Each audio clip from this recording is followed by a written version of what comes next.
In Mundus, conflict and disparity are what bring change, and change is the most sacred of the 11 forces. Change is the force without focus or origin. The Elder Scrolls universe, much like any universe, has a creation story if you go far back enough into the lore. What's unique about Elder Scrolls is that the lore is meant to be perceived from the perspectives of different people, religions, civilizations, much in the same way that things vary in real life.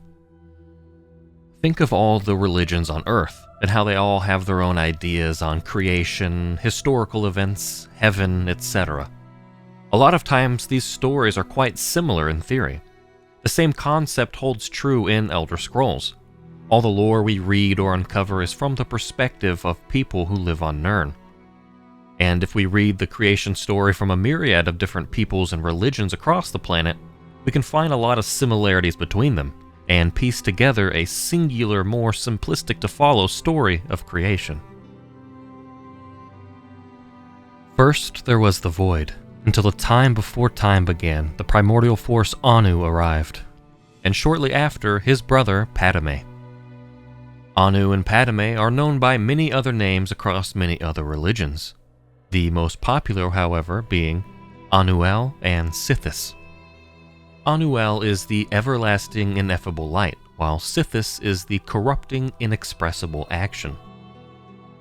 With these brothers' first brush came the Aurbis, the imperceptible penumbra, the gray center between the is and is not of Anu and Padme, containing the multitude realms of Aetherius and Oblivion, as well as other less structured forms.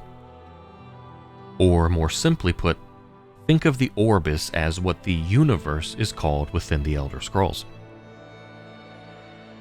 As the brothers wandered the void, the interplay of Anu's light and Padme's darkness created Nur. They were both delighted and amazed with Nur's appearance, but she loved only Anu, and Padme retreated from them in jealousy.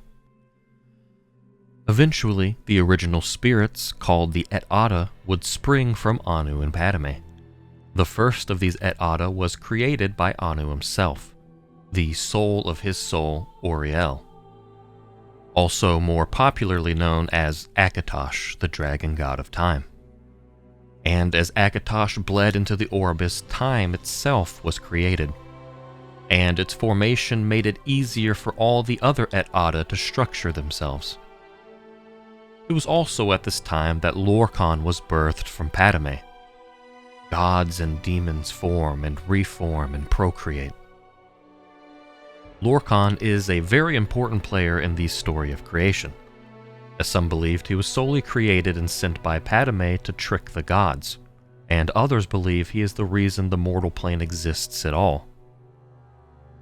Lorkhan outlined a plan to the other Et Ada, a plan to create a soul for the Aurbis.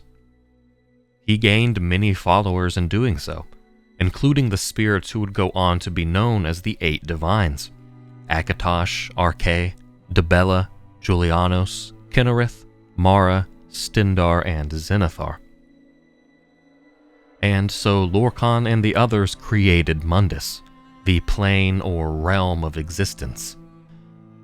But in order to do so, they would each have to sacrifice a part of themselves, a part of their power, and thus they became the Aedra, creators of Mundus.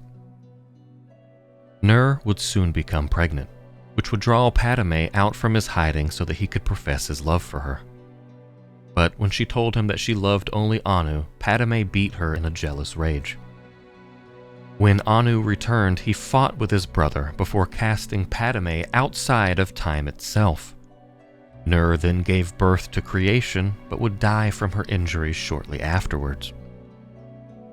On Mundus, the Et Ada's aspects began to die off, and many of them vanished entirely. This is because, as Lorkhan knew, this world contained more limitations than not, and was therefore hardly a thing of Anu at all. Rather, Mundus was the house of Sithis, or Padme. Finally, the magical beings of mythic Aurbis told the ultimate story, that of their own death. For some, this was an artistic transfiguration into the concrete, non-magical substance of the world. For others, this was a war in which all were slain, their bodies becoming the substance of the world. For yet others, this was a romantic marriage and parenthood, with the parent spirits naturally having to die and give way to the succeeding mortal races. Another subcreation would also occur, an echo of the void, a shore that was crashed against by all of creation, the terminus of limits known as Oblivion. Many spirits fled here and came to power by harnessing the impossibility of limit. This is when the Daedra were created, spirits and gods much more closely attuned to Oblivion, the realm closer to the void of Sithis. Now, this act is technically the dawn of the Merithic era, the dawn of the Mer, or Elves, but the Elven history doesn't stabilize itself until a little further down the timeline.